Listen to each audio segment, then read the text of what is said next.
Welcome to True Jamaica Buzz, news and entertainment with Buzz. Pictures, videos that you see on the screen is of an individual known as Gavin Meers. Maybe about a month ago or so, maybe 2 months ago or so, based on information, it is said that he was abducted by a group of men in a ski mask. He went to his business to make a car sale. However, when he got there, thinking that he was going to make a car sale, he was abducted. He was taken away for maybe about 24 hours or so. However, he was returned, and it is said that he paid them $5 million. He then did an interview with TVJ or one of those credible news sources, and in that interview, he claimed that he don't know these people from Adam or Eve. He explained everything about the car sale. They call him, want to meet up early in the morning. When he went by there, he was looking at purses in a ski mask and all sorts of talk. In that interview that he did on TVJ, he denied that he has any sorts of link with criminal elements. He denied that he is a chopper. He said that, yes, once upon a time, he used to take some weed for cash trade in some island. Don't know if it was Haiti, doubt it very much. But he's a legitimate businessman. It is just persons that are bad mind because of his success that are spreading all sorts of rumors and propaganda. Now, people, based on the information that I have, is that he has the police in his pockets. They are extorting him, so everybody knows. Persons have been complaining for years. However, because of the police in his pocket, he gets away with everything. So at the end of the day, this man is acting as if he is an innocent man. However, people, less than 24 hours ago or so, it is said that the police conducted a major raid at his house. When they went to his house, they found in excess of $1 million. At least a couple of persons were arrested, including his brothers. He was not there. He does not sleep at the house that the police went to. I guess that is the address that the police have, but because that he knows that he is doing things in Tekwa himself. So the other brothers were arrested and they got in excess of $1 million cash. I want to know exactly what he's going to say when he do his next interview on TVJ News, or he goes on one of those blogger channels and he tells all sorts of lies and persons actually sit down and listen to the BS, point blank and period. So the next thing that is popping in the news, it is called Basic Reasoning for Dummies 101, or Political Sheeps that are in Denial 101. So we saw a bit of controversy taking place after the JLP conference in which they announced the election date. One of the biggest controversy was a dub plate that was played by Dr. Christopher Tufton of the JLP, implicating making some damning allegations of one Mr. KD Knight, saying that he does not think that Mr. Golden is fit to run the country or should be the leader of the party, much less the leader of the country. I want you to take a look to that dub plates and also KD's Knight original voice recording, and then I'll give my piece. You have to face reality. Listen. You have to face reality. That Mark Golden must never become Prime Minister of Jamaica. These realities must be faced. These are realities. These are realities. Mark Golden must never become Prime Minister of Jamaica. I want you to take a guess as to who says so. I know me says so. A KD Knight says so. Them say if Frisch go river bottom and tell you say no go down there, don't go down the labor rights. Idiot. You have to face reality. You have to face reality. That was a major part of the loss in 2020. So we have to remedy that. There are still some people today saying that Mark Golden must never become Prime Minister of Jamaica? These realities must be faced. I can send you a video, which is a talk intervention thing, where people, the host say, Mark Golden don't love Jamaica, and Mark Golden don't love Jamaicans, and all them kind of things. These are realities. These are realities, and they cause disunity. There has to be an effort to get rid of the disunity. So people, you heard the splice dub plates that persons are saying, no man, a KD Knight voice that, yes, it is KD's Knight voice. However, it was taken out of context. It was manipulated. KD Knight then played the original audio in which you hear the same things, but some of the words were removed to fit the agenda of Persis. Now, I am not saying that it was Dr. Christopher Tufton that doctored this audio. However, he still used it. So even if you were the originator or the person that created it, or you're using it in a defamatory way to defame somebody's character, sorry, then it is also wrong. You are liable for lawsuits.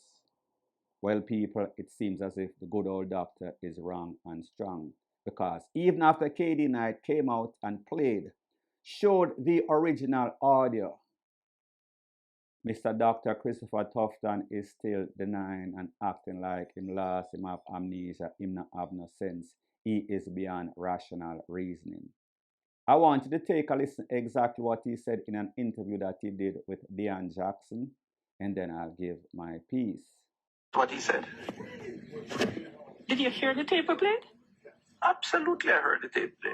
I don't listen. I don't. So hold on, whether or not you doctored it, let's take that out of the equation entirely. That's an important point, by the way. Which is why I asked you first of all. So let's put that to one side. But do you not see the difference between the two recordings? Listen, I played a recording that was in the public domain. No, man, I heard that, and I have that down as a third point to come to. Emphasis. No, I am asking you if you don't see a difference between the two recordings. No. The interpretation. Dr. Tufton. Can I finish the answer? That was just an expression of incredulity. No, that's your perspective. That's your perspective, and I'm entitled to mine. What I'm saying to you is this. Mark Golden, articulated by KD Knight, is a concern by KD Knight that he cannot be trusted to lead. So people, you heard what the good doctor had to say. Obviously, this man is why he is a politician. Just like how you have lawyers good with lying, fits the agenda of their clients so that they can win. This man is in deep denial, and even when the evidence is there of the man showing what he actually said, he is still trying to be wrong and strong. But people, his wrong and strong campaign did not stop there. So even after he was served with a notice to cease and desist, he is still being wrong and strong in this audio that you're going to hear right now. Take a listen, take a look. I've seen in the media space a published document or a written document that is supposed to be served on me. I have not received it as yet. And as soon as I receive it, my lawyers are on standby to respond and to make a counterclaim against the individual who has made their claim. So until I receive that document, I have no other comment on the matter. I've said what I've said, and I hold my position. So people, you heard the dub plate, the splice dub plates. You heard the original person telling you, stating the original content that was taken out of context, remixed, doctored, manipulated, whichever way that you want to put it. And then you heard the interview with Deion Jackson, and then you hear him again after he was served with a notice of cease and desist, that he did not get the notice and he is still being wrong and strong. He is still going to lawyer up and defend it. people at the end of the day, some things are just indefensible. However, we say that these people like delayed tactics. They always want to be wrong and strong. They cannot confess and say, yes, I was wrong. It wasn't me. Such is the case as it pertains to the bad old doctor. Point blank and period. So the next thing that is popping in the news, it is called Another One Bites the Dust. The JCF special operation is batting 100%. It seems as if whoever they go for is done and dusted. Maybe about a day or so ago, two individuals, Zolo and the next one known as Frost. One of them had an AK-47, the next one have a Mach 11. The police said that they came under fire, wheel and pop off, blaze up some can under these individuals. Both of them back to back, one at about 1 a.m., the next one at about 5 a.m. or so. Fast forward in a place known as Longshore District that is in Salt Spring, sounds like Montego Bay again. The next individual that is not so fortunate, his name is Orlando Thomas, OC Ninja. It is said that he is supposed to be a carpenter. Well, people, this was the final nail in his coffin. His life was shortened in Longshore District. Based on the information, it is said that the police went on a special operation once again based on intelligence. When them roll up on the scene, two individuals decide so them want to get froggy, jump out, blaze up some can. The police say, wheel and pop off, blaze up back some can, retaliatory form. After the smoke clear, it is said that two individuals tried to run, but it seems as if one was not so fortunate. He was a short sprinter that got cut down in Long Bay District.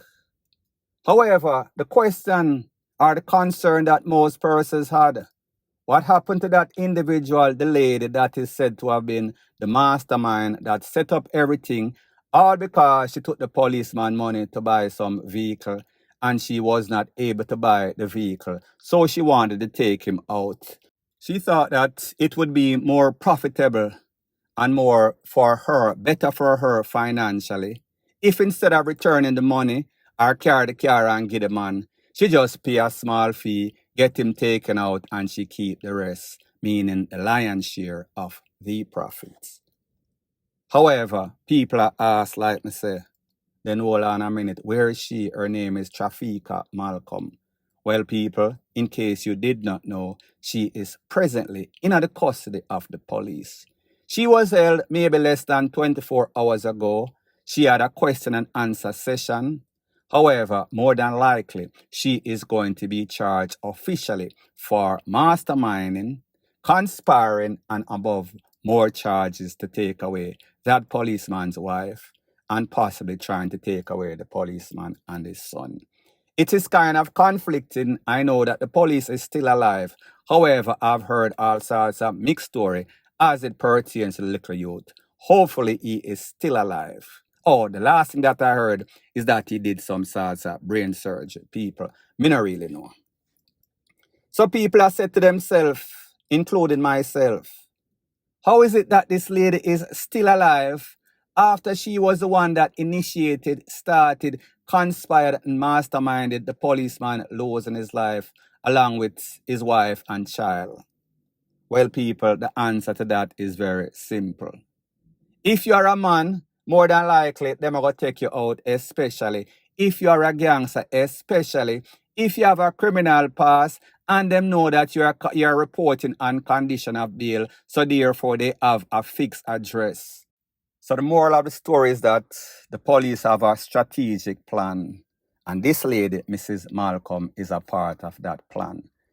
So they know that they need her for right now, so that they can get all the other individuals, including Romario.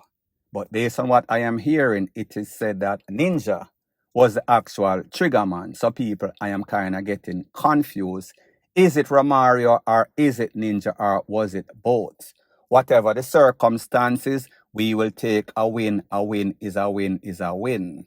However, a lot of persons are saying this lady needs to be taken out just like how she took out the wife and blaze up the policeman and his son, causing them all sorts of sufferation, point blank and period. So the next thing that is popping in the news is that we see that Jamaica is ill-prepared when it comes to persons with mental disabilities, when it comes to persons with mental illness, meaning that them head no good, it's sick.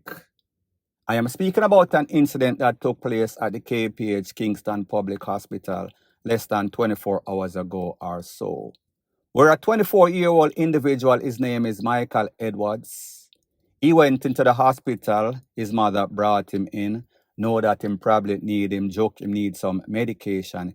He was not acting properly. Based on what she said, he went out and he drank something, and it seems as if somebody slipped him something in him drink, or maybe he was smoking on some sorts of spliff with lizard tail in him people. Me no know. She said that he was drinking. It is said that she took him to the hospital, KPH to be specific. While he was there, he was cooperating for the better part of the deal. However, when the mother leave, thought that he was in the hands of professional, thought that he would have been okay based on the fact that when she was leaving, she had to be escorted by security as if she was working at the US Mint. Only to realize after she left, she got a phone call from one of her sisters who told her, are you seating? Take a seat, because the information that you're going to get might cause you to get a heart attack. That was when she was told that the little boy, not the little boy because he is 24-year-old, wheel and pop off a scissors, maybe the nurse's scissors, maybe the hospital scissors, juke up a nurse, take for himself, escape off of the property, off of the premises. It seems as if security was not there. Unfortunately for him, he went onto a premises where the police was holding a special operation. Don't think that any sorts of communication was held. I thought that when they saw each other, meaning that his eyes and the police eyes made probably about 20 or so, like I say, a whole bunch of police. I am sure that after escaping from that hospital, after joking that nurse, meaning literally, he was probably sweating. He was probably acting as if he was a crazed madbat out of hell. And the police, being very professional, made a knee-jerk reaction that, hold on a minute, this man a sweat, him look like a raging bull, him have a scissors knife and not a knife, sorry. It is said that he attacked the police, and the police, you know the history, wheel and pop off, blaze him up a couple of times, took him back to the same hospital in which he was coming from, but for a different reason. Now, people, I want you to take a look at exactly what the mother had to say as it pertains to the whole issue, and then I give my piece. I was wondering, how did they let him just escape like that? Yeah? Because it never looked that easy to come out of the hospital. Because I went downstairs and his a porter after follow me go down to how it's set. So I never easy. And the amount of security posts I pass going down, I don't know how him escaped it. I don't know. She said she not sit down, and from she said sit down, I know it's never nothing good. Yeah, but we keep strong, because I'm my daughter, as I said. Yeah, we have to just keep strong and firm. Yeah, we know it's not go easy, so, but yeah, I just want to get to the bottom of this. I want to get justice for my son. Why didn't anyone restrain him? That him never escaped. Why? I'm just asking them why. Them should have restrained him, just like when he went in. He went in with his hands and feet bound. They should have kept it that way. I turned to them and said, why is it you have so much security or escape? Which side him go? They said the tape see him jump over the wall. I said, which side him? Can I tell me? Now, security at the hospital took her to the Denhamtown police station where officers broke the news. I went down to the place to identify him. Because I only can see the face, I can't see the body, because any comment is going to come and take their part on it. But I'm saying, KPH, as much doctors down there and security down there, why couldn't they restrain him some way, somehow? He's not big in body, small, even though he may be strong, but he's small in body. So people, like I said, the theme of this is system failure. The other day, I posted a video in which a father was saying that he has some autistic children and he cannot find any sorts of help at the PATH program. He was always given the runaround. I've spoken on many cases in which persons with mental illness end up losing their life, end up taking away police and taking out other civilians. So it is the people, Jane Public, that are the ones that are always getting the SHITTY end of the stick. Here again, an next perfect example. This mother family did what they were supposed to do. Maybe the one mistake that they made is that they took him to KPH and should have taken him to some sort of mental institution, as in Bellevue. However, people don't know, they are ignorant. So they took him to the hospital. Everything was A-OK when the mother was present. The mother left because she thought that it was in the hands of a professional, only to realize from an unfortunate phone call that everything went haywire. This man did that to the nurse, run outside, run off of the compound, run pan the next compound, buck up in the police, unfortunately. And you know how that was going to go, to the furthest extent or even the worstest extent. So people, the problem is that the system is ill-prepared. The problem is that these persons are not professionally trained.